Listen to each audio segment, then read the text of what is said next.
All right. We are back for episode whatever. I think this is 6.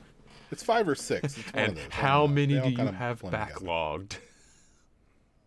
3 at the moment. They're rendered out, and I'm at the point I was like, well, if I stagger them, but then we were talking about doing one for Avengers, so Friday afternoon I'm gonna bulk upload all the ones that we've recorded, because who cares? The channel only has 14 fucking subscribers. If anything, it's just putting content on the page. It's better than nothing.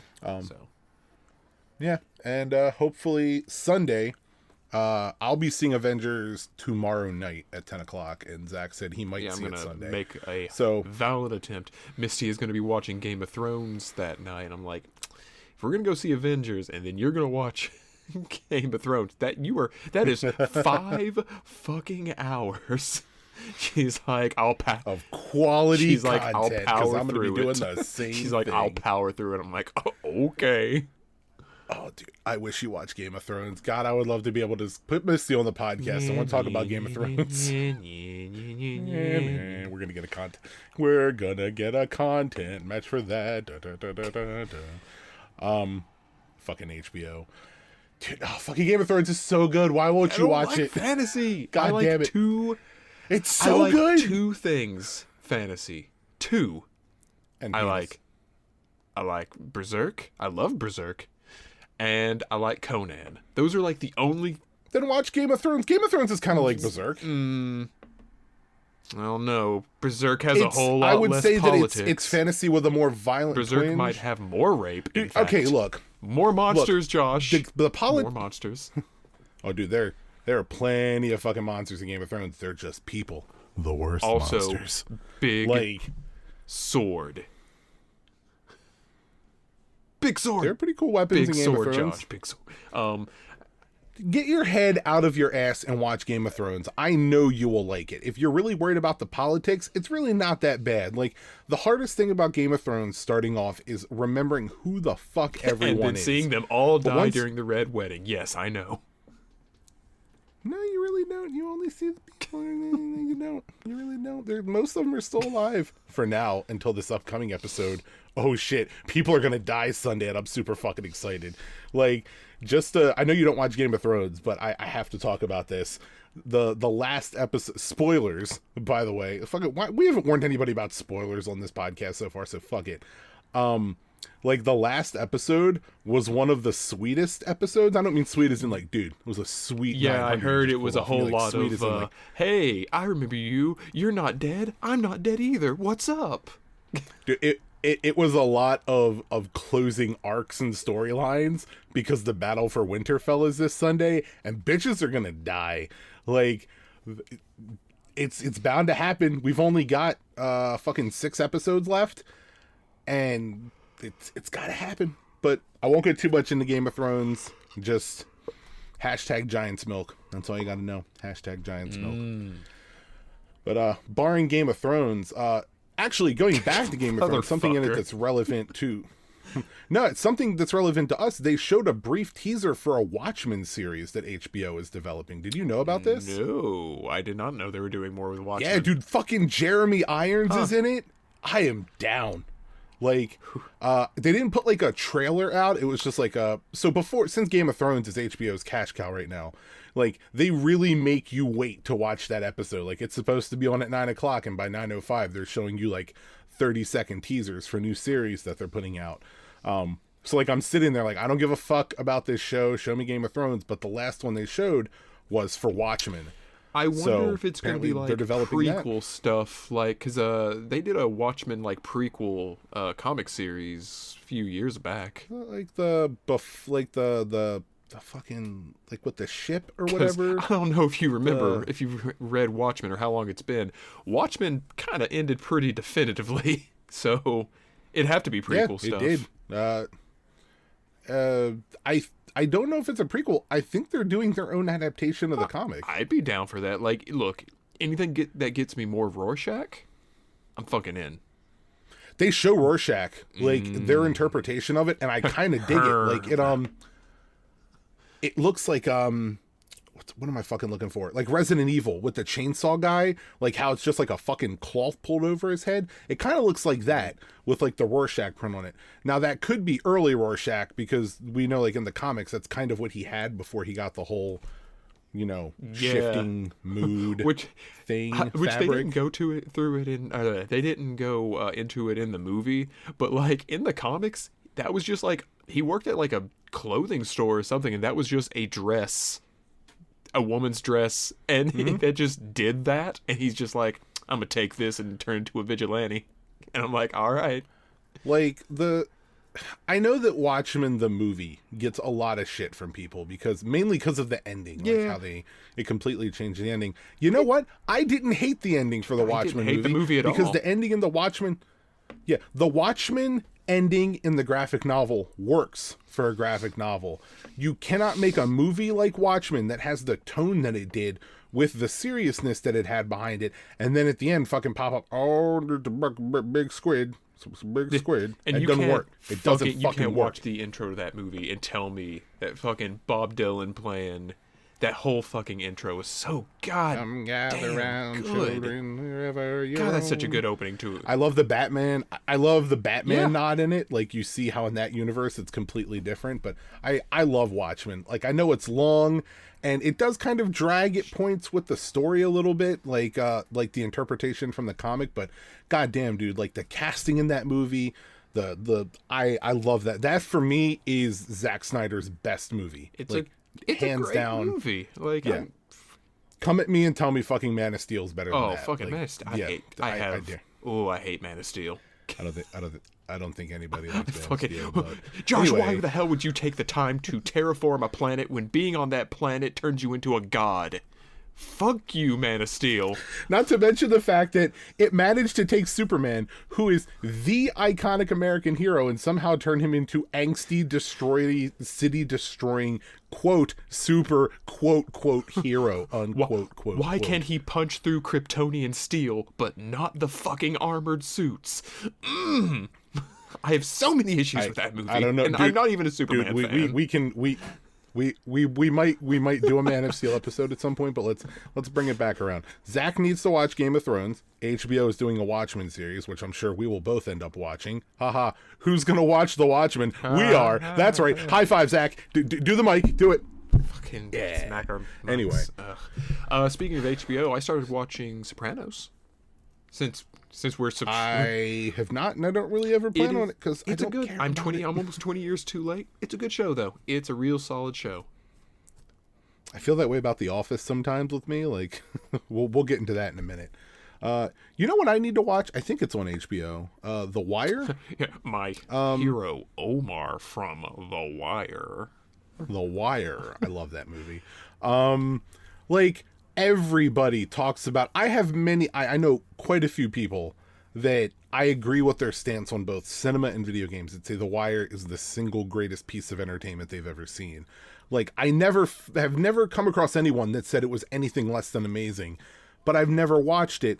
And my logic behind this was I grew up and work in inner city Baltimore. I don't need a show to tell me what it's like. But I don't at the need same to come time, home. like I don't need to come home from reality and turn on and see the same shit.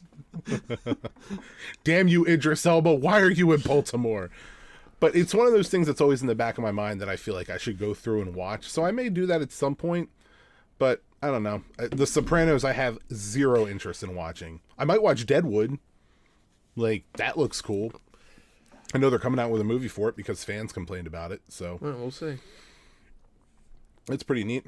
But anyway, we haven't talked since the last recording. Yeah, we just probably working. Because I've been working. And I really haven't felt like playing anything. I haven't played...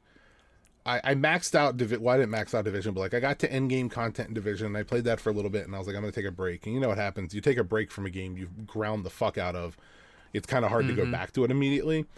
I played a little bit of Sekiro, and I was like, okay, this is kind of fun, but I didn't feel like playing anything. I've really just been watching YouTube.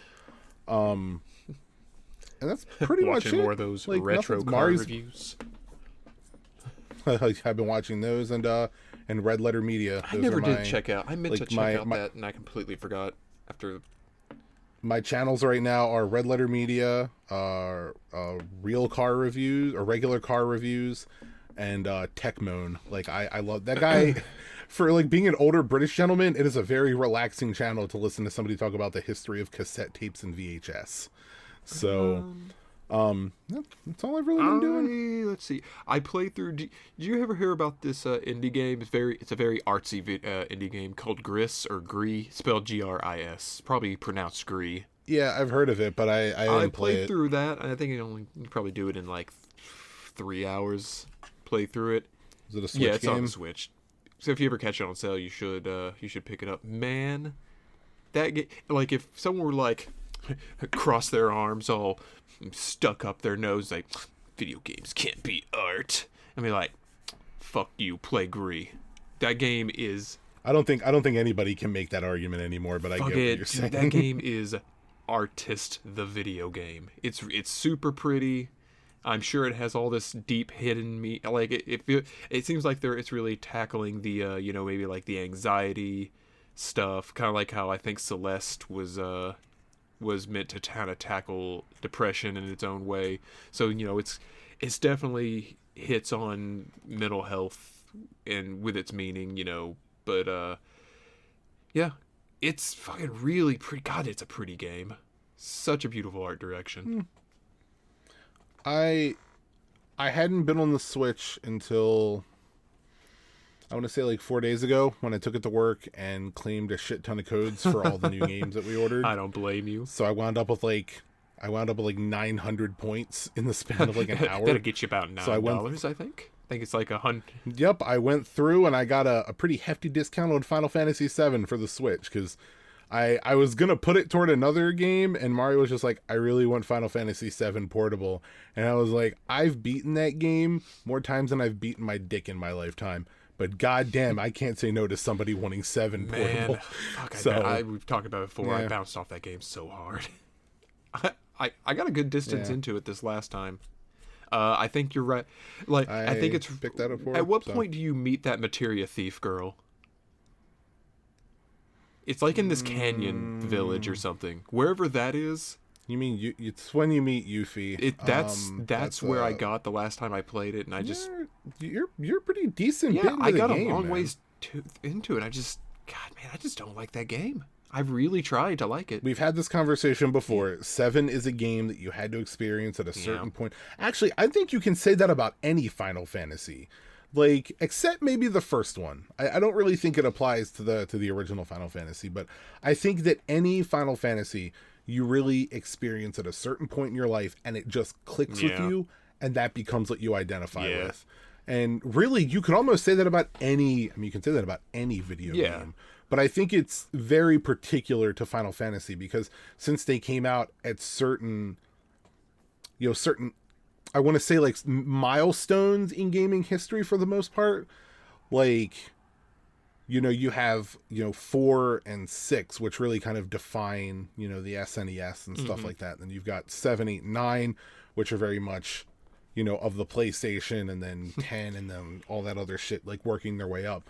So I think like for me, I played 7 almost immediately when it came out. So I was like 10 or 11. Yeah, I mean, that was a lot of people's like first game on the PlayStation. It was the first game I had played games before the story, but that was the first game I ever played like had a story that like really clicked. And I mean, obviously anyone that knows me knows the impact that game had on me. And the only thing that came remotely close to dethroning it as my favorite game of all time was BioShock Infinite when I first played that. Like that ending for BioShock Infinite, I'm getting goosebumps right now thinking about it. Like the first time I saw that shit, I sat there for like a solid 45 minutes afterwards just digesting as an adult what I had just experienced. Like I think I kind of had the same effect from Infinite's ending that I had from playing 7. Just kind of like, this is an evolution of the art form for me. And I've heard people say that about The Last of Us. Yeah, that game. So, speaking of which, Last of Us 2 finished their motion capture a couple days ago, and somebody did the math for when Uncharted 3 finished its motion capture and its release, and it was like 6 or 7 months, and that would line up with the holiday season for 2019. So I'm hoping we see it before the end of the year. I also learned my fucking lesson with the first game. If a collector's edition of this is announced with a statue, I'm fucking getting it, because that goddamn Joel and Ellie statue was like $600 online. I always now. wanted that one. I didn't get it. Man, I love Last of Us is in my top, like, probably in my top 5 games ever. Like, oh, I would easily put it in my top 5. Like, it's not even a question. Like, it might be number 5. I'd really have to think about what fills those other 3 slots that aren't, like, you know, BioShock Infinite and Final Fantasy VII. But I would definitely say The Last of Us is in there. I think God of War's in there now. God of War is so fucking like good. the newest one. God of War, like, I may not have had the same, like, impact from the end of Infinite and, like, playing Final Fantasy VII, but God of War, and people think I'm kidding when I say this, made me reevaluate myself as a father. Like, any video game that makes me sit there and go, maybe I could change this, like, it's doing something right. So yeah, fucking Horizon. Actually, God damn, I didn't realize PlayStation, like, dominates my top 5. Junin comes up to you like, hey, let's go play some Fortnite together. You're like, you are not ready, boy. Oh my god, every fucking time I see Junin now, he's like, he keeps getting convinced he can beat me in things. So, like, he's like, let's play Fortnite duos, and I'm like, okay, I'll play duos. And, like, we play it, and then, like, they put a mode out. It was a limited time mode called Air Royale, which was fucking fun. I wish that was a permanent game mode, because I'd probably play it every day. It was, so they added planes into Fortnite. Okay. And Air Royale was used. We get closer and closer to Battlefield every day. Every day we stray further from the Lord's light. But so Air Royale is its duos, and you have one person who's flying and one person who's on the wing of the plane with a gun. They have a pistol, a hunting rifle, and I think, like, an SMG. And you have colored circles in the sky you can fly through that are drops. And the rarer the drops, the better weapon the person gets, the better weapon you get on the plane. So, like, the blue ring gives you a freeze blast for the plane, and I think they get, like, a blue hunting rifle. And you have 3 lives, so you can respawn 3 times, but your goal is to just take out the other players. And they play, like, fucking Highway to the Danger Zone music. Nice. But it still has the storm. But the weird thing about this, and the hard thing to wrap your mind around it, is, like, the storm is in 3 dimensions when you're in Air Royale, because it has a ceiling. It's just a big bubble instead of a dome.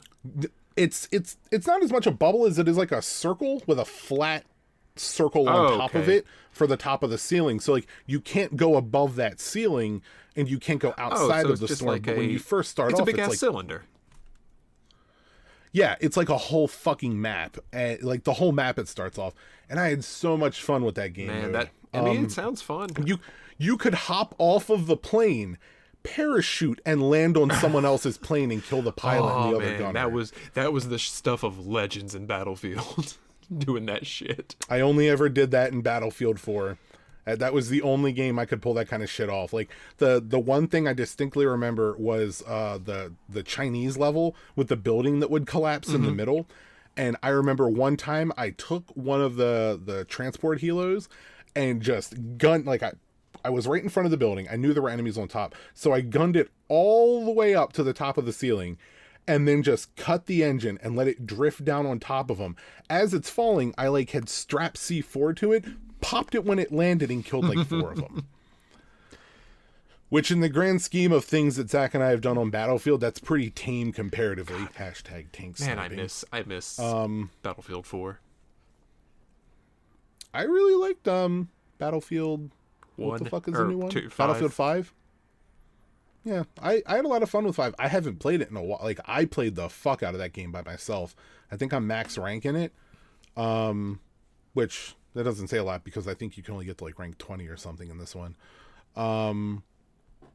I had a lot of fun with 5, but then other games came out, and I played those, and that's kind of how the game works. I just, I started playing I Am Setsuna, that RPG. I've seen you talking about that in the chat. Kind of very Chrono Trigger-esque in the way, like, it plays, and I I'll have to tell Mari because she loves I Chrono am Trigger. hoping that this is a JRPG I can actually fucking finish. We will see. It's just there's so little time for JRPGs now, for like those 200-hour long stories, especially considering other. Hey, you just gotta play them And in then chunks. then something else looked like Days Gone is about to come out, and I wanna. Yeah. I'm gonna scope that game out a little bit. I'm not convinced on it yet. Gonna. I know almost nothing about it. I'm keeping an eye on it because I'm interested that it takes place in Oregon, which is where I was born. I don't know anything about the state other than it rains, but I like the scenery. It looks very pretty. And I haven't read anything very bad about it. I know it got delayed so they could work on it more, and the consensus seems to be that the delay definitely benefited them. So I'm holding off before I pick anything up. I mean, to me, Zach and I may talk about that in the next episode. I'm kind of looking at that as Daryl from Walking Dead, the video game, but a good version because they already made that video game and it was bad. I can't stand the Walking Dead. I understand. I've dropped and picked up that show like 3 times, and I think I'm just it just won't end. It should have ended so long ago. Josh, all you need to know is you can't save him, Rick. That's all you need to know. I've tried. Hey, I've tried no so many shame. times to watch that series. I can't even make it past the first episode. It just bores the ever living fuck out of me. Well, you could And not every time get I watch past it- season 2. Let me tell you, because it is awful. The funny thing is the guy that plays the main character in the show, Andrew something. I don't remember. Plays Rick. Yeah, he's in a movie called Love Actually, which is a sort of British romantic comedy. I've heard of And it. every time I see anything from The Walking Dead involving him, I just imagine him in that movie and like he's trying to like save his wannabe girlfriend from zombies in the middle of a Christmas That's play. fine. I can't take that show The seriously at dude all. who plays Daryl was one of the I know was in the Boondock Boondock Saints, and it took me a long time to not see him as going up to a zombie, saying a nice little prayer, and fucking executing him. In nomine Patri Spiritus Sancti. Whichever's wish will be for thee, my Yeah, lord, wait till today. fucking Death Stranding comes out. He's the one of the main Yeah. characters in Death Fuck, Stranding. it's driving me. Norman Reedus. The fucking Hideo Kojima game that I'm convinced is going to be the most bullshit it probably thing ever will. made. Norman Reedus is his name. Norman, that's right. I'm so fucking sick of Death Stranding. You I'm ready to so see more Death tired. Stranding? Here's some more CG bullshit, and you don't understand. You want some gameplay? Too fucking bad. Here's some more shit that make you. Fucking, he's got like celebrities coming out now and talking about how it's like, this is the most revolutionary entertainment. No, fuck you. Fuck you. I don't want to hear people in goddamn Hollywood talking about this video game. You have been cock teasing this Yup. fucking game for like 5 fucking And he years. knows he can get away Shut the with it fuck up. because it's Kojima. Tell me what the And fuck it's every- about. Because honestly, look, you know what, Zach, hold Go on. ahead. You know Go what, Hideo? You and me. Let's have a conversation here real Yes. quick. Let's be real honest. You haven't exactly put out the best games in the past couple years. Let's talk about like your past couple releases. Silent Hills though. Yeah, that was a fucking tech demo But that it never was went so anywhere, unfortunately. So good. I'm not counting that as a fucking But release. Like, I'm just gonna be doing that the whole time. I'm being the fans. did you see that somebody remade that entire demo in Dreams? No. Do you know what Dreams is? I think I know what Dreams is. Is it that? Okay, so Dreams it's like an engine. Dreams right? is the next game coming out from the people that did Little Big Planet. Okay, I don't know what you're It talking is about. it is basically a game creation game. Okay. And I played the closed beta for this back in July, like right after we got back from MagFest. Actually, I got into the beta for it. I, for the life of me, could not figure out how to do a single fucking thing in that game. It is a game with a learning curve so steep that it's Everestian in nature. But they do let you go into other people's games. Like, they have a whole thing where you can share whatever you're making. And having played some of what people have come up with in this game, I think it's like Minecraft in the sense that like I may not have the technical skill to fully utilize what's being given to me in this, but other people will, and it's going to be fucking game changing. Like, you want to talk about a game changing experience? Death Stranding isn't going to be it, but Dreams will be. Like, I will link you to this. Somebody took the entire Dreams game and recreated it from the ground up inside of this game making software. So maybe people can actually play it without having to buy a fucking PlayStation 4 with it still on it on eBay for like 10 grand. Or maybe not 10 grand. I'm probably exacerbating that a little bit. Whatever. It's stupid. I am going to actually link you to this so you can see this right now, what I'm talking about. So anyway, Hideo Kojima. I love this man to death. I really do. He's a man who's very passionate about what he does, and it shows in what he does. Yeah, people don't create games the way he creates games, or, created games. I don't know. We'll see. But I only have so much patience with people that want to smell their own shit and say it's amazing. Like, stop. It was kind of cute when you gave us like the teaser with Mads Mikkelsen, and like I get the hints you're dropping here and there, and you've got other fucking game dev companies coming out and saying like this is going to be revolutionary. Okay, but at some point you need to show us what the fuck the game is. It's all right. No, I get so fucking angry. I can't stand this shit. I stopped caring a while ago. It's like, I was pretty interested at first, and then I'm like, wow, still nothing, huh? But you've got these fucking fanboys that will just defend it to the death, and I'm like, you don't even know what you're defending. You're like Hitler Youth. You just blindly follow whatever the fuck this leader is putting out. Gonna back the fuck up a little bit. I can't stand this shit. It drives me up the wall. But anyway, look at that link I sent you. Yeah, I was poking around at it while you were fucking having an aneurysm. It's fucking crazy, dude. What people are coming out with this shit, it's insane. I think there's an open beta for Dreams right now. You should go download it. Cool. But anyway, so we were talking about a bunch of shit. Game of Thrones and then Watchmen series. We can what we've been doing. I'm assuming work's still the same. You work with crazy Republicans and I work in the middle of inner city Baltimore. Yeah. Hooray. I don't know. I kind of wanted to like talk a little bit since Endgame is coming up in, a couple days or, later this week. Comes out tomorrow, motherfucker. Tomorrow. Thursday. I thought it came out Friday night. Dude, when have movies come out on Friday? Movies come out fucking Thursday I can't evening remember the now. last time I saw a movie on opening night. Comes out tomorrow. First showing is at 5 o'clock in the afternoon. Not including the fucking 2 26-hour marathon things that are being done, where they're showing every movie in a row. 23 movies, so roughly. Let's just say 20. Let's round it down to an even 20. Yeah, they're doing that, I think, in LA and Disney Springs in Florida. Oh, that was one thing I wanted to talk about, was the Disney streaming service. We can talk about that in a minute. But yeah, Avengers comes out tomorrow. The official release is tomorrow at 5. That's when the fan event starts and the first like IMAX shows start and all that shit. Mari and I have our tickets for 10:15. We'll be seeing it in Dolby at Tyson's. So should be fun. Well, we had to pay for them because there's no way we were getting free fucking tickets for this one. I'll be seeing at the Hollywood 10 Cinema the most, what is their claim? The best locally owned independent theater in the country. Josh, I don't know if you've heard of it. Little thing called Hollywood 10 Cinema. I don't give two shits about that. AMC paid for me to go to Disney World. Like, oh God.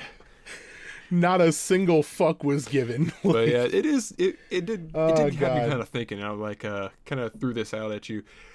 Like, how excited are you excited for Endgame? Like, I kind of broached that question at you last night, but we didn't really.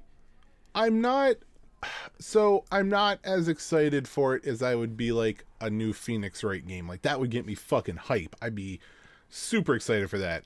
I'm excited to see the conclusion of this because the first Avengers, or sorry, Civil War, not the first Avengers. So Civil War, I did not like that much. I think it had things that worked in it, but for me there was just too much shit going on there. Too many characters. It didn't feel unified. and Spider-Man felt like he was just thrown in to introduce him into the universe, which, to be fair, please try and argue with me that he wasn't just thrown in that movie to introduce him into the universe. I did not like Civil War, and when Infinity War came out, I was really worried it was going to be the same thing. It was just going to be, Iron Man's doing this, and then Cap's doing this, and they occasionally get together here and all that stuff. And let me finish what I'm saying. I'm not done.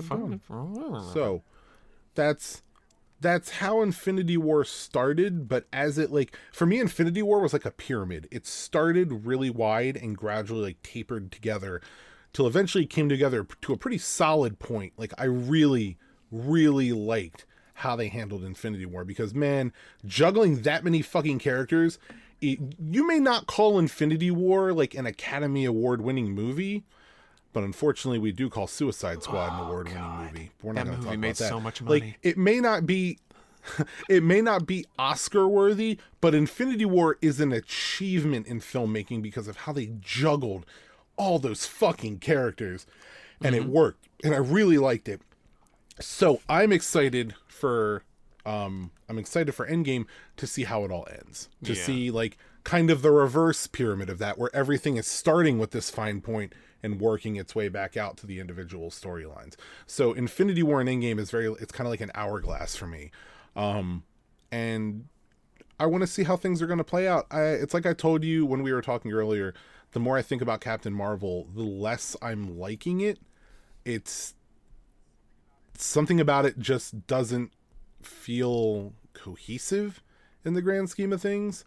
And I almost feel like Captain Marvel was kind of thrown together to have it work in Endgame so that you have your big hero for the next set of movies.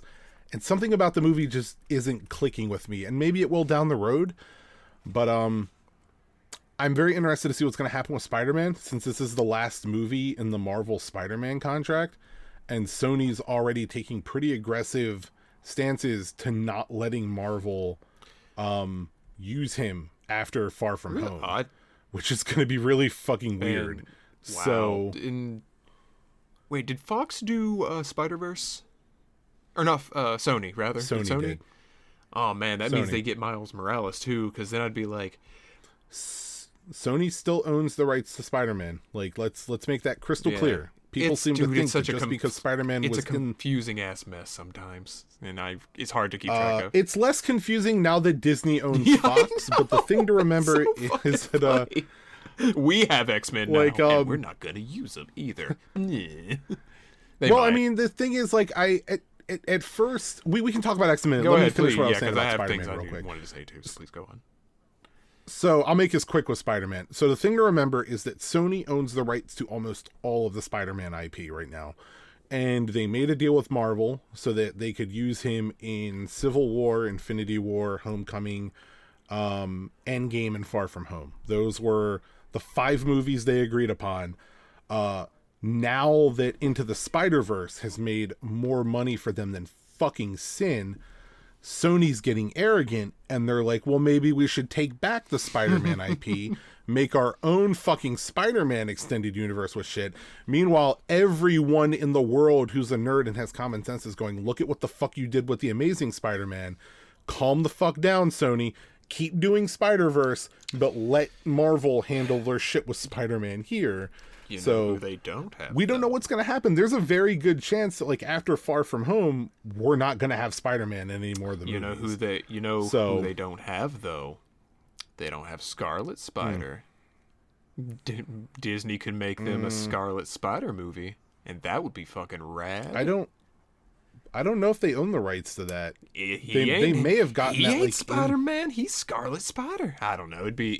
There's probably so much fucking bullshit red tape. This all got fucked in the 90s when Marvel split the rights with everything. But anyway, so that was the long answer to your question. The short answer is yes, I'm kind of excited for Endgame. I don't know. For me, it's this shit started 2008 with Iron Man, right?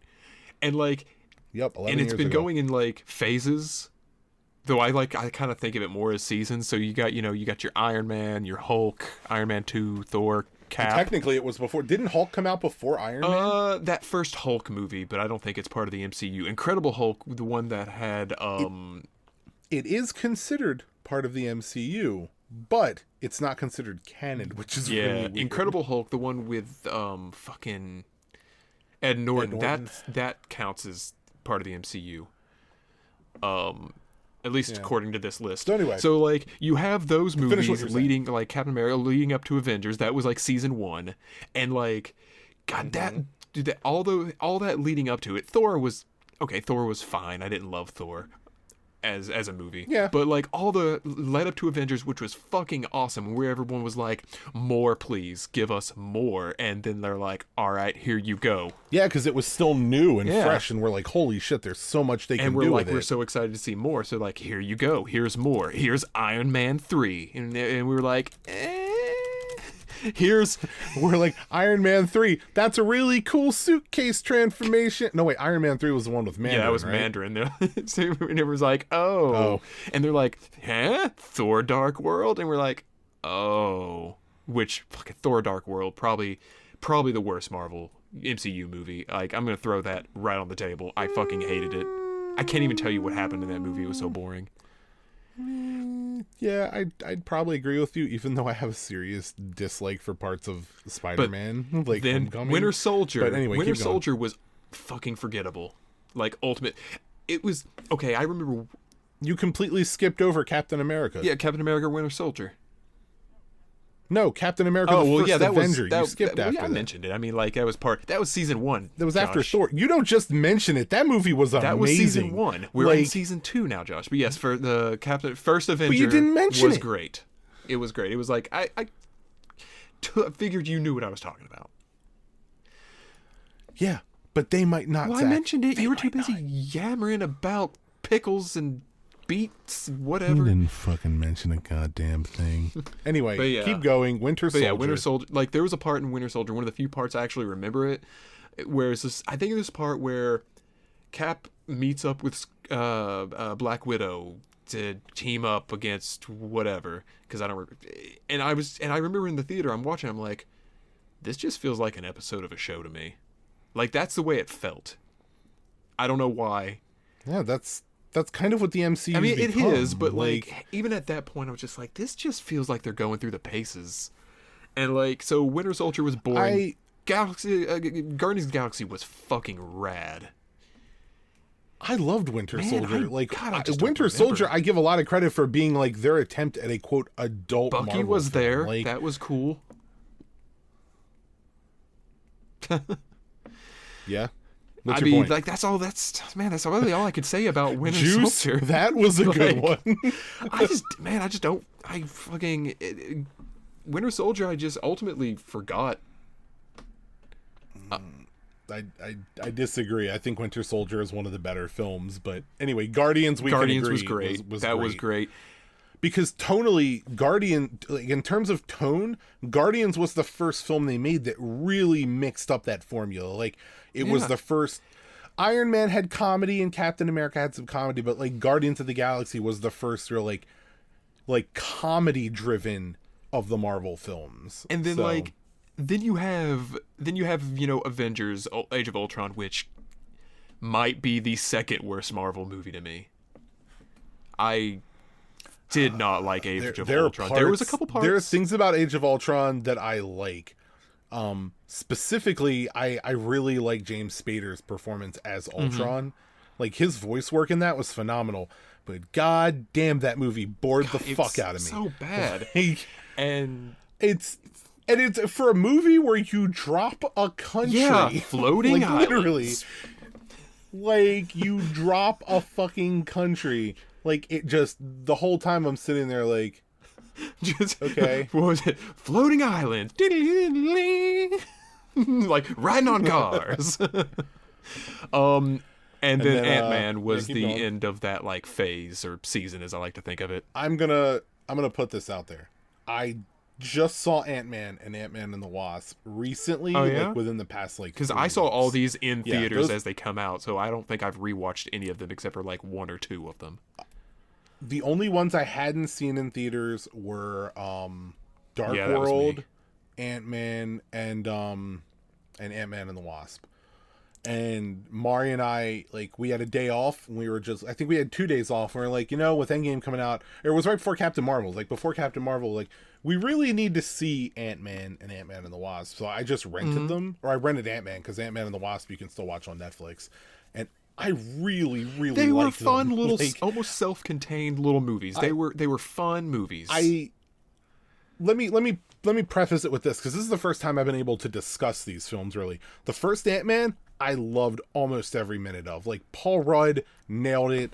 Like, Michael Douglas nailed it. It was a really fun movie to watch. Now, Ant-Man and the Wasp, I feel like, was a better movie in terms of the acting and parts of the story. But man, I will tell you this. I don't think there's anything in the Marvel Universe that I dislike more than Ghost, the villain from fucking Ant-Man and the Wasp. I have never so desperately wanted to reach through a screen and bitch smack somebody. Oh, I'm sorry your life's so hard because your father decided to become a terrorist. Like, how am I supposed to identify with a fucking villain whose complaint is I shift between realms because my father made a shit poor decision when I was younger, and now I'm going to go through and make everyone's life a living hell? My God, that villain was the biggest edgelord, whiny cuck bitch ever, and I just wanted nothing to do with it. I would have preferred, I want a version of that movie where the villain's cut out of every single scene, but nothing changes in the story at all. I would probably still enjoy that movie. God damn it, I hated Ghost so much. Zach, you can continue. So, starting with Iron Man 3. Fucking hated that villain. God damn it. Starting with Iron Man 3 and ending with Ant-Man, that was like the second season, right? And with the exception... Yep, that's phase 2. With the exception of Guardians of the Galaxy, like, to me, that was the part... all those movies felt cookie cutter to me, except for Guardians. Like, they just... I mean... I think Ant-Man had some Ant-Man was uniqueness to it, but I can agree with that. They just felt... Like, if we're ranking the second season, I would definitely agree Guardians was the best. Like not even like Guardians and Ant-Man, like those were the high points, but for the most part, they just felt like so. I'm just like, here this is gonna happen. Yep, there it goes. I think the problem with that was it had to follow that. Yeah, that first season was so everything we got solid. Introduced to. Yeah, kind of like Lost. And this second season is like the second season of Walking Dead, which hung out at a farm the entire time. So let's move on to phase 3. What do you got to say about that? Phase 3. Now, phase 3 is when like things started picking up because it starts off strong with Captain America: Civil War, which honestly made a better Avengers movie than Age of Ultron. Let's just be honest. I agree with that. Because I don't think it made a better Avengers movie than Avengers, but it definitely made a better Avengers film than Age of Ultron. But it was a better Avengers film than Age of Ultron. Like, I really like Civil War. Fuck it. I have my issue with Civil War in that it wasn't perfect. I didn't really like Spider-Man that much in it. It's taken me a long time to get used to Tom Holland as Spider-Man for some reason. I really like him. I like that they gave this kid like a New York accent. You know, like it's the first time I've ever seen that happen.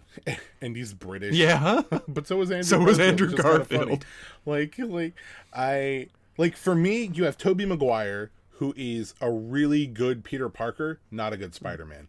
You have Andrew Garfield, who's a really good Spider-Man, but a terrible Peter Parker. He's too pretty. He was too pretty to be Peter. I'm sorry. And then you've got Tom Holland, who I feel is a pretty good synthesis of the two. Like, he's a good Peter Parker and a good Spider-Man. My big problem with Tom Holland as Spider-Man has nothing to do with him and everything to do with his annoying sidekick friend. The friend that they stole from Miles Morales. I'm not even kidding. Like, that boy, I really cannot stand Spider-Man Homecoming just because of him. I get it. Like, it annoyed the ever-living fuck out of me. Yeah. But Tom Holland as Spider-Man has definitely grown on me, and I'm hoping he sticks around. Sony, please get your head out of your ass. But anyway, let's keep going. Civil War is where they introduced him. They introduced like Tom Holland, Spider-Man. They introduced Black Panther. But what came after that was Doctor Strange, which I really fucking liked. LSD the movie. I really liked. I love that they're like, you know how all those old Steve Ditko comics were a fucking fever dream to look at? Let's just make that into a movie. Yeah, visually, Doctor Strange is probably the most unique out of, like, I would say that Doctor Strange and Thor Ragnarok are the most visually appealing of the Marvel films. And the big complaint I have about Doctor Strange is Kaiten, or whatever the villain's name was, played by Mads Mikkelsen, who comically enough looks exactly the same way that he does in fucking Death Stranding. But anyway, the villain for Doctor Strange was boring as shit. That was my biggest complaint. Like, I liked hearing about Stephen Strange's, like, how he became Doctor Strange. I liked the twist with Baron Mordo at the end. Like, I knew that was coming. I enjoyed that. I love the cape was the best. I never cape was hero. I never fucking pronounce his name right. Dormammu. Kiweto Ejiofor, the guy who was in 12 Years a Slave, who played Baron Mordo in that. For people that don't know who Baron Mordo is or doesn't remember from Doctor Strange, his black friend. Yeah. There you go. He was really good in it. I really, really want to see him in the second one because he becomes the big villain for him. So that's going to be really cool because those are two very strong character actors in a movie with two very strong character personalities. So whenever the fuck we actually get a Doctor Strange 2, which will hopefully be in the next year or two, that should be a really good one to keep an eye out for. Looking forward to that. Especially with them talking about how they're working on the Eternals. Like, that's going to lead into that. But we're getting off topic. Doctor Strange, I really enjoyed it. Didn't like the villain as much, but a really strong I can agree film. with that. I enjoyed it. I'm just gonna fucking Dormammu. I've come to make a bargain, but let's talk about the next one of the because Galaxy man, this movie, 2, which I really liked it. I love this movie so fucking much. Fucking, like, I teared up at the end. This movie hit me on so many levels because I have obvious daddy issues. Ugh, not the sexy kind either. The angry kind. No, not the sexy kind. Like, I loved this movie. I think I liked it more than the first one. Like, for me, it might be one of those instances where the sequel was better than the first one. But I'm not sure. I'd have to think about that one a little more. But I do want to. What's his name? I forget the character's name. And I forget the actor's name. Who plays as kind of like his surrogate father? Fucking Kurt Douglas. Thank you. I wish I could like see him in more things. Kurt, not Kurt. Okay, I'm sorry. Kurt. I think it's Kurt Douglas. I want to see him in more things because, like, after I saw that, I'm not talking like, I think he's done some B movies and stuff. He was in one other movies that I saw, and he was in a couple seasons of Walking Dead, but, like, I was just like, he made that movie for me. Like, he stole the show for me. You look him up. Kurt Russell. I'm sorry. Kurt Russell. No, not Kurt Russell. Fucking no, the guy who plays. Oh, you're talking about Mary Poppins. What is that character and that actor's name? Kurt Russell. Of course, I've seen Kurt Russell on a million things. Yeah, I was like, fucking Kurt. You talk about like Escape from LA. No, not New Kurt York. Russell. You're talking about Michael Rooker. Thank you. He played Yondu. I fucking want to see him in more things. I meant to like Mary dive into. Can't say that without fucking quoting that. I'm Mary Poppins, y'all. Like fucking, he made that movie for me. He was in a movie that came out in like the fucking 80s where he played like a Henry, Portrait of a Serial Killer. Highly fucking recommend that movie.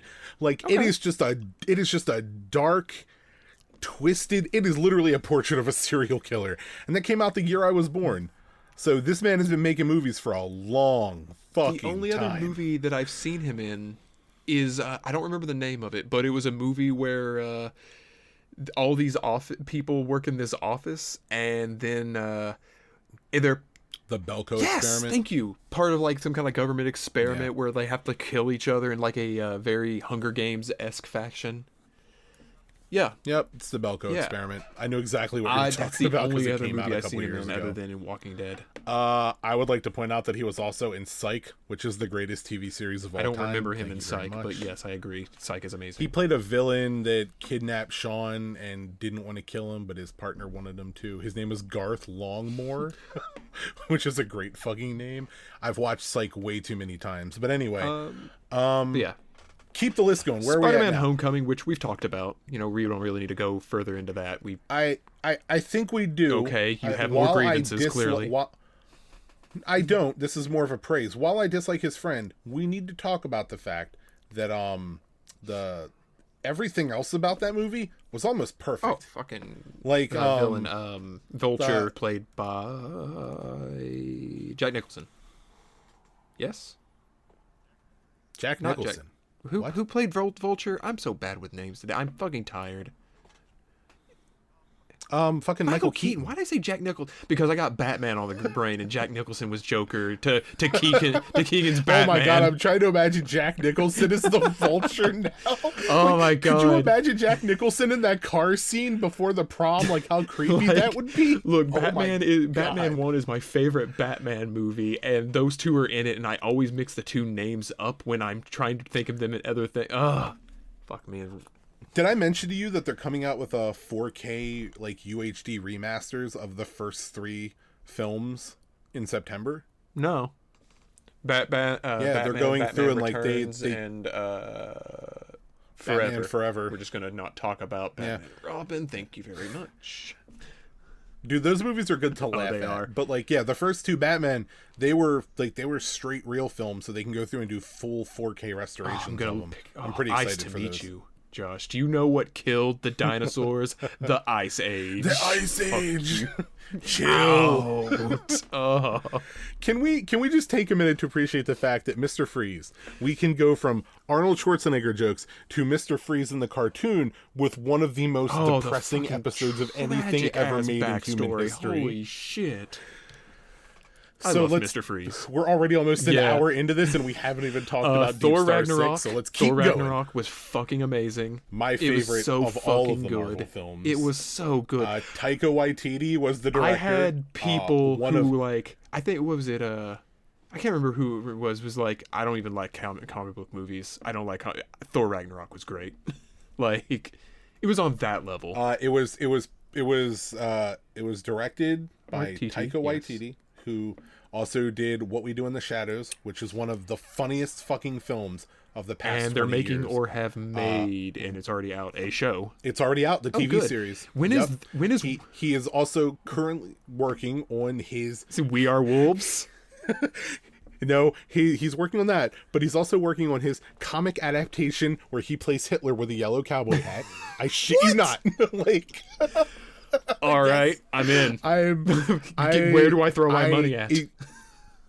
If I have a spiritual animal or like partner anywhere in Hollywood, it's Taika fucking Waititi. So yeah, Thor Ragnarok, we're not even going to talk about it that much. All you have to know is that it is my favorite Marvel film. It is fucking hilarious, and it turned Chris Hemsworth and Thor into probably the best character in the Marvel universe. Like the viral stuff they put out before that. Do you remember the video of him living in the apartment and checking email for the first time? I missed that.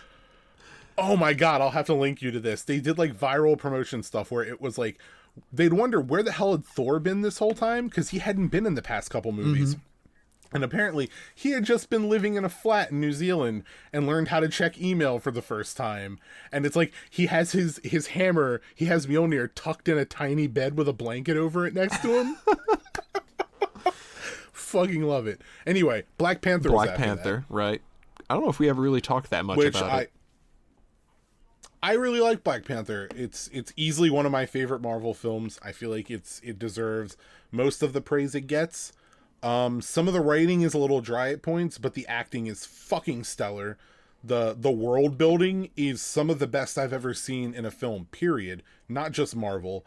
And it has the best villain in all of Marvel. Michael B. Jordan has now become absolute money in Hollywood. Like, everybody wants him.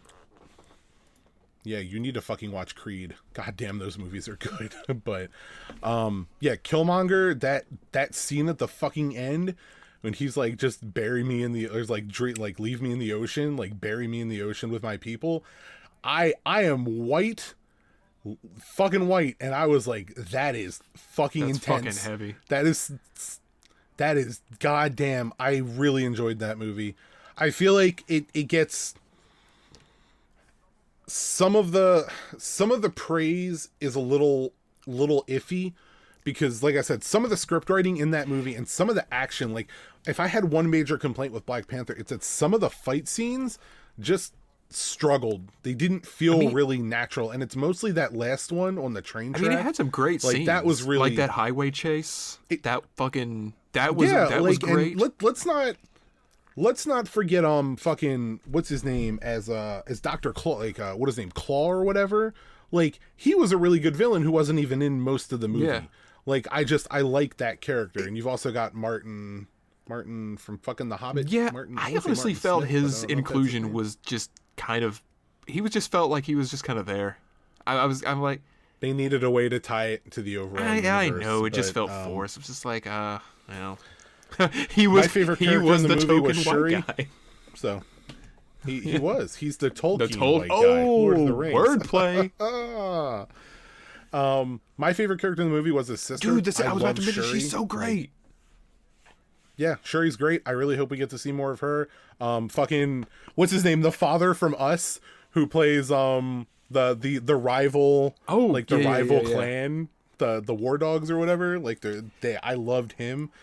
So anyway, yeah, Black Panther, Panther great. was great. Probably it's easily in my top 3. It might be my second favorite. it was great. I'd have to think about that. One of the few complaints I really had about it was like, I don't know, he did the fucking Chikala fucking thank T'Challa. you. He didn't really feel like he wanted anything for most of that movie until it was kind of taken away from him. I think that's Chadwick Boseman's acting. Like, it's like, I almost wonder if he wanted to be in this movie. Like, there are times when, like, I look at him do interviews and I'm just like, I don't think you were ready for this, man. Like, I really question it sometimes, but yeah, I agree with that sentiment. The movie opens up, he's already king. He's already at the pinnacle. He fucking wins his battle. He's still king. Like, I don't know. It just felt like the character didn't really want anything for most of the movie. Yeah, I kind of get that. Then the next movie is the Infinity big one. War, and which is what yeah, which we talked about. Which, God, that was such a fucking solid movie. They took Thanos is the main character. Fucking Josh Brolin, like, killed it.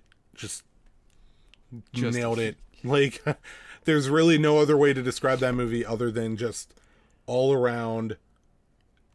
It works on a lot of levels. To rewatch it before Endgame, just because I haven't seen it since theaters.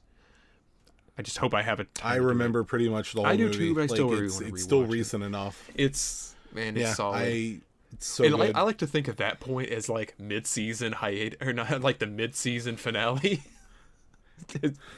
I remember going into the movie, I was talking to Mari about it, and I was like, we're finally getting to the point with Marvel stuff. It's coming to a head. Where my knowledge is running out of it. Like, we're gonna start getting into shit that I don't know that much about soon. And it really started with Captain Marvel. But I remember sitting there in the theater and it was like packed, and I looked around and I'm just like, I really wonder if they're gonna do the snap. Because, like, I knew about the comic, and I had talked to her a little bit about it because she didn't really know.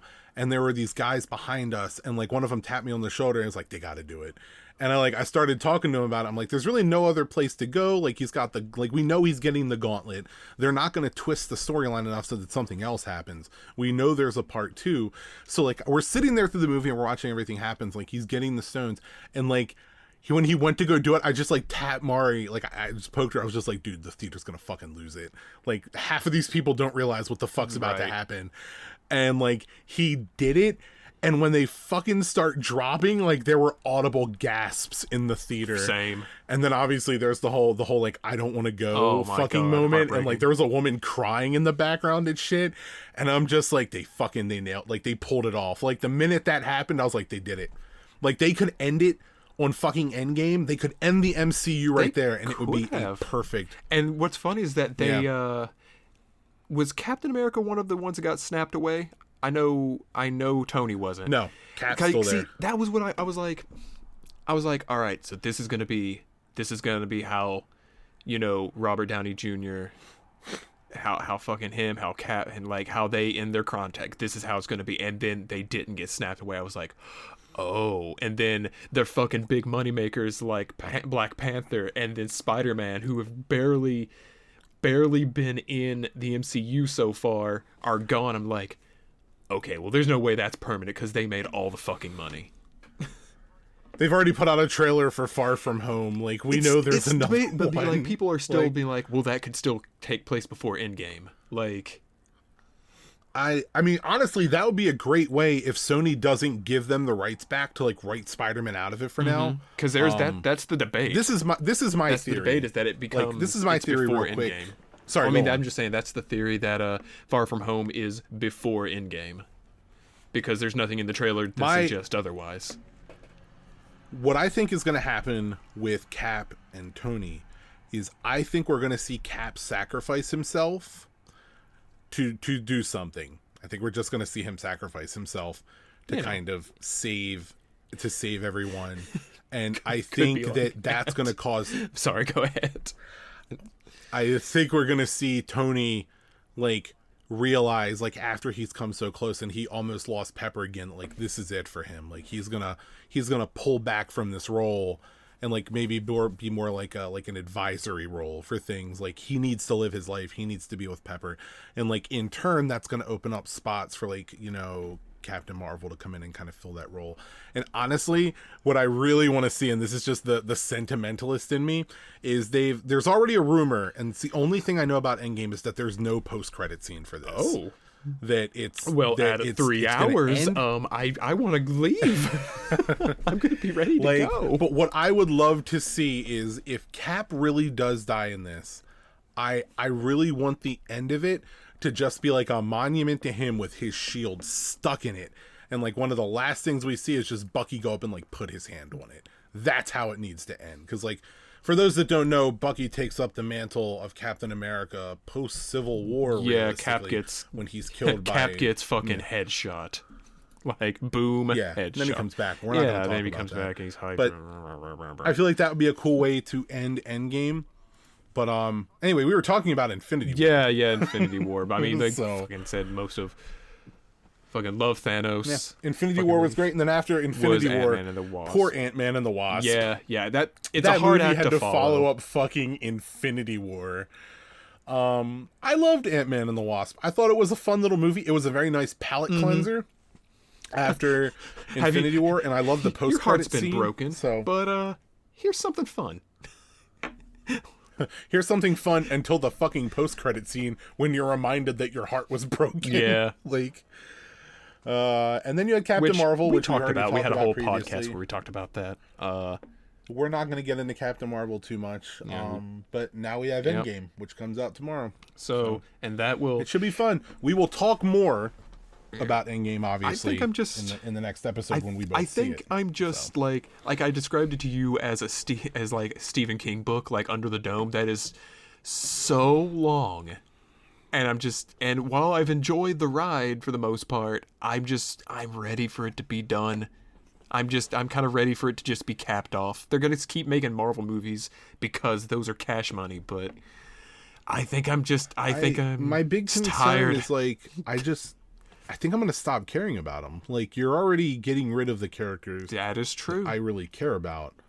And I'm not going to have that much of a drive to go see them. Like, the nerd in me will only accept so much. And I realize that I'm privileged in the sense that I don't have to pay to see them, but it doesn't mean I really want to commit that kind of time out of my life again to potentially a whole other series of phases of movies. A decade of Marvel the movie TV show, you know, like... Let's not detract from the fact that is a staggering achievement. Like what the Russos have created. Everybody's trying to do this now. Like, they're trying to do the monster fucking combined universes. We're not going to talk about DC that. tried. Hey, man. Fucking King Kong Skull Island was rad as fuck. Dude, I'm so fucking excited for the new Godzilla movie. You'd better fucking see that, because I need to talk with somebody better about be King better of than the Monsters. first Godzilla one.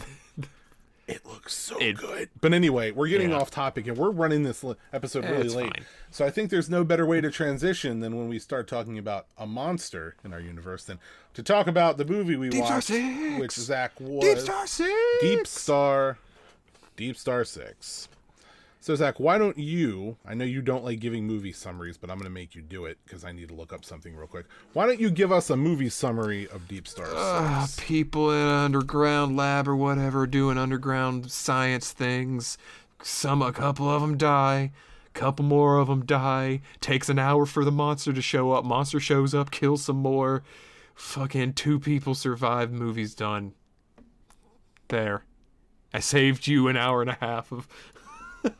Fucking, I was kind of disappointed by this one. So is that, what did you think of Deep Star? Why don't you go a little bit more into it? And so I love this movie genre. Like, you put a bunch of people in a tin can in either the bottom of the ocean or stuck in space and stick a monster in there for them to have to survive and whatnot. I love that like genre of movies. Like Sphere, and, Sunshine. What's that one we both really, really love? The sci-fi one. Sunshine was in space. Yeah, exactly. I put space and underwater as the same. Oh, I didn't. My mic cut off. I didn't hear you say space. So yeah, there's Sphere. What's that movie? What's the other big one? What's that one? Oh, The Abyss. The Abyss is good. What was the what's that sci-fi one that we both really like? Where they wake up from hypersleep and there's like a monster on board. Alien? No. Well, Alien is one of them. But no, this is that... Fuck, I'd have to go look at... Aliens? I'd have to go look at... Alien 3? I'd have to go look at my movie shelf. Maybe it's Alien Resurrection. I don't want to, like, get up and look at the fucking movie shelf. But it's that sci-fi flick... Tell me some more about it. It's like a humanoid, kind of like Alien or something. They get out of hypersleep. Hypersleep. Fuck, we both love this movie. They were going at the speed of light. Okay, remember when the guy is talking about, like, he's trying to talk about how it's going to work. He takes the piece of paper, he folds it and sticks a pencil through it. Oh, Event Horizon? God damn it. That's another one in that genre that I really like. I like how I'm able to figure out that movie from the guy took a pencil and a piece of paper, but Event I couldn't Horizon, get it from anything else. And Sphere and Sunshine and, like, The Abyss. I love that genre of movie, so I was really expecting to really like this one, and man, it just felt... Event Horizon still terrifies me right now as a 30-year-old man. That movie fucks with my head, so man. Good. Like... And I went into this, I was kind of expecting, the camp, because, it's 89, I think. And, like I said, it was the first hour of it was mostly just like, shit keeps breaking because we made bad decisions and it's snowballing into more bad decisions, and then a monster shows up. And that's when things kind of got a little more interesting, but I don't know. I was kind of disappointed by the movie. It was, So I was a little surprised at the cast of this movie, like some of the people in it. I really thought that it was going to be like, complete C-list actors for everything. And not everyone in here was A-list, but like, fucking Miguel Ferrer was in it, who anyone who's ever seen RoboCop knows who Miguel Ferrer is. Nancy Everhard, who we talked about from Punisher, but she also did a bunch of TV work.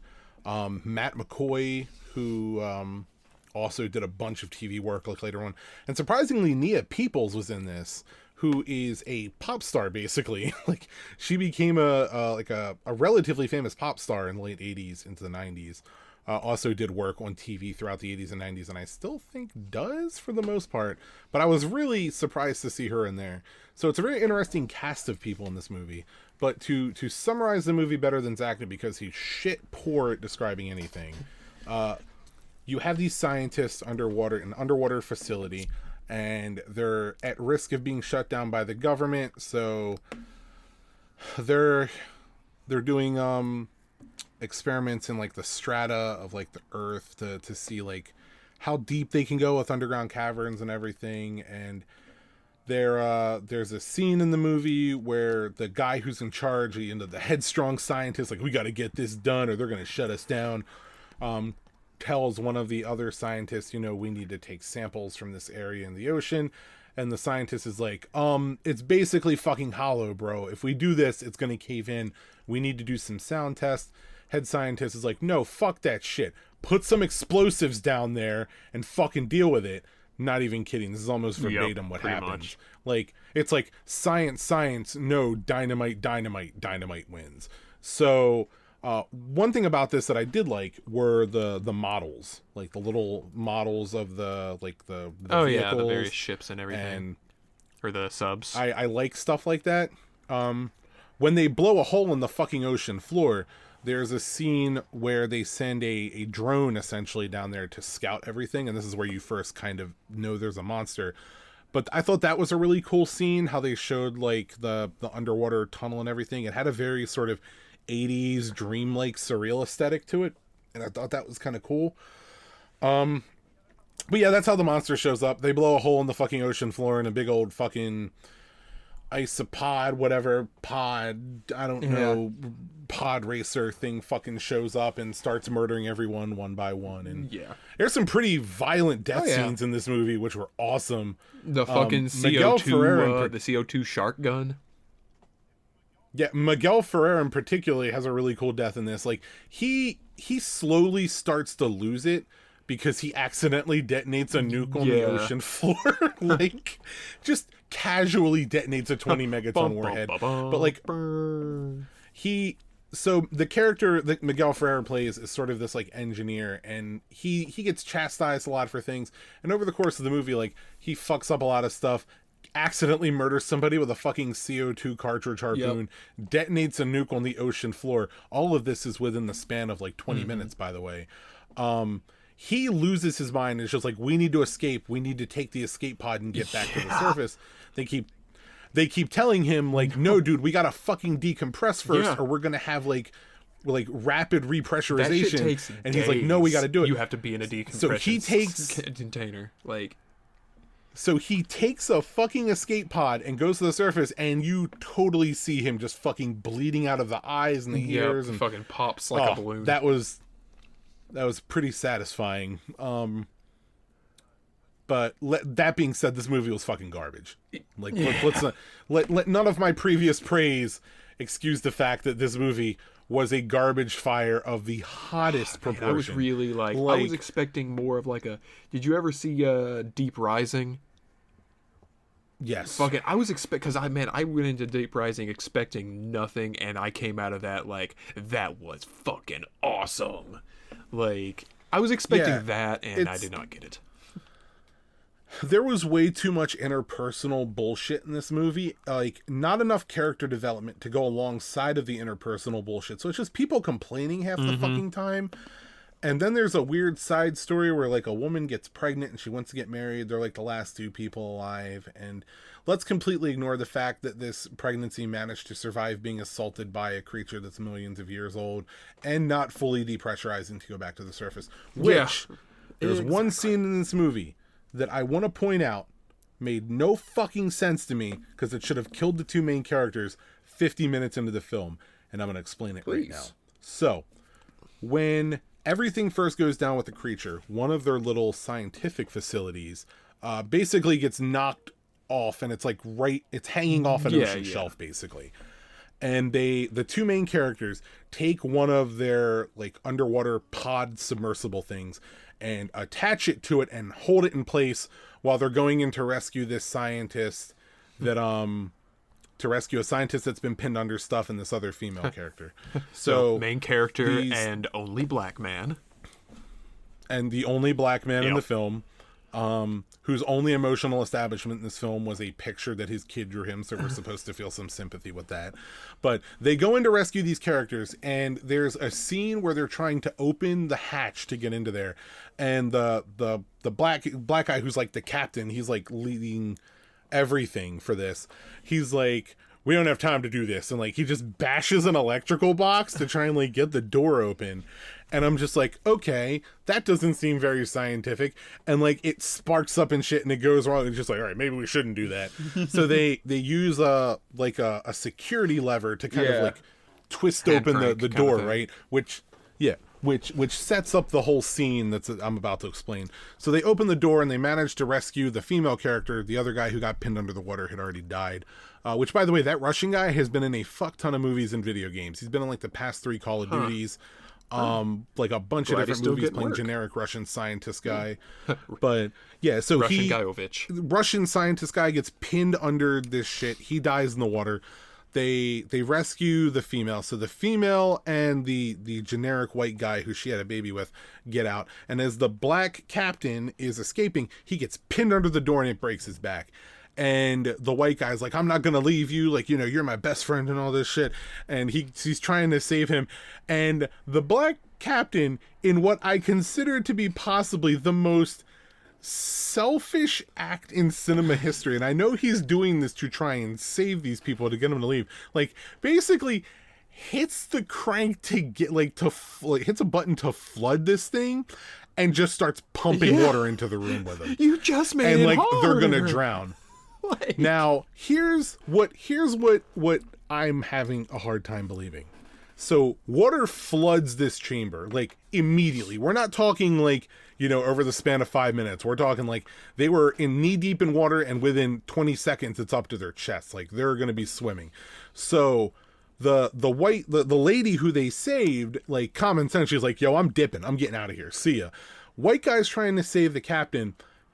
My problem, why weren't they electrocuted by that box behind them the minute it hit the fucking water? This whole movie, and that's the problem you have. I was watching this movie last night. Oh, to be fair, I was like watching it and like playing my mobile game and watching it and playing my mobile game because I just could not focus on this. No, I understand. But like that part was like the first time where like some action is happening. And I'm watching it and the water hits that box and I'm like, how come he didn't get electrocuted? Like, shouldn't that be the end of this movie? That dude would have been done. Yeah. Like, it was this movie. It was not a winner. We've had a couple stinkers. There's some good death scenes in it. I like the modeling in it, like for the little model sets. That was really cool. Miguel Ferrer is Miguel Ferrer. He plays like the same kind of attitude-y character all the time. The female character wasn't a terrible actress. I didn't mind her in this. Like, I felt she was kind of convincing, but everybody else just fell fucking flat. I couldn't believe it. I kind of wanted more with the dude. He was like one of the first dudes to die. The guy who just like gets porn for people. I kind of he had the the higher voice. The two guys who were in the little drone. Yeah, thing there or was in the whatever. sub. Like, I kind of liked him. Yeah. I wanted more of him. Of course, he was like one of the first dudes to die. I was just like, oh. I wanted to see more of Nia Peoples in the shower, but I didn't get that. God damn it. Like, can we talk about how lucky that guy is? Total nerdy white guy, just hitting on this woman nonstop, throwing every line out there, opens the door on her in the shower, and manages to luck into her, just like, come in here, big guy. Like, the 80s were a magical time for sexual harassment, let me tell you. So, yeah. Yeah, I don't know. This movie was not very good. I would not recommend it unless you really just want a schlocky, not even that cheesy kind of 80s science fiction horror. Air quote. There are better movies fiction than this that fit the same mold. So you're better off just watching The Miami Connection while in a pool. That's kind of like a science fiction thing involving go water. watch Not Sphere. really. Sphere is a good movie. I prefer Go watch but Abyss. Sphere works Abyss also. is also a good movie. So yeah, Deep Star 6, not the best thing we've watched, but it was entertaining enough. I'm pretty excited for our next movie. It's gonna be RoboCop, isn't it? I really wanted to pick RoboCop, but I'm not going to do it because I'm trying to pick things that we haven't seen. I thought for sure you were going to go with RoboCop. All right, well, what you got for us? So this next film, I've seen the first like 20 minutes of, but I've never seen the whole thing. Like I started watching it one day and then I just stopped. So one of the characters in Deep Star 6 was played by a man named Matt McCoy. And Matt McCoy played Jim Richardson, who I believe was one of the engineer people. I don't fucking know. It's not important. But what is important is that Matt McCoy was also in L.A. Confidential, which is going to be our next movie. I've never seen that movie. It's a neo-noir crime thriller. Oh, I've always heard, like, that movie has always been mentioned, and I've never known what it was about. I keep giving you very huge gateways of people you can pick, and somehow you keep picking films where I'm like... keep bottlenecking you really hard. People, yeah. So I got really lucky with this. But yeah, LA Confidential is going to be our next one, so we'll probably talk about that and Endgame. Yeah, and that's probably going to be That's going to be Most a of the big one. podcast is just going to be a dual movie podcast, and that's it. Yep, that's But I'm good fine. with We that. can keep that one short. Short. Yeah. But yeah, we're going to wrap this one here. We're coming up on an hour and 20 minutes. That seems like a good time to cut it. We will see you guys hopefully this Sunday. Zach will be seeing Endgame. I'll be seeing it Thursday. But for now, Zach, do your Goodbye. thing. Go see Endgame so we don't spoil it for you, so you have more of a reason to watch the or listen to the podcast. And watch LA Confidential, because it's bound to be better than fucking Deep Star One 6. can only hope. I'm excited, though. We will see you guys in the next Later. one.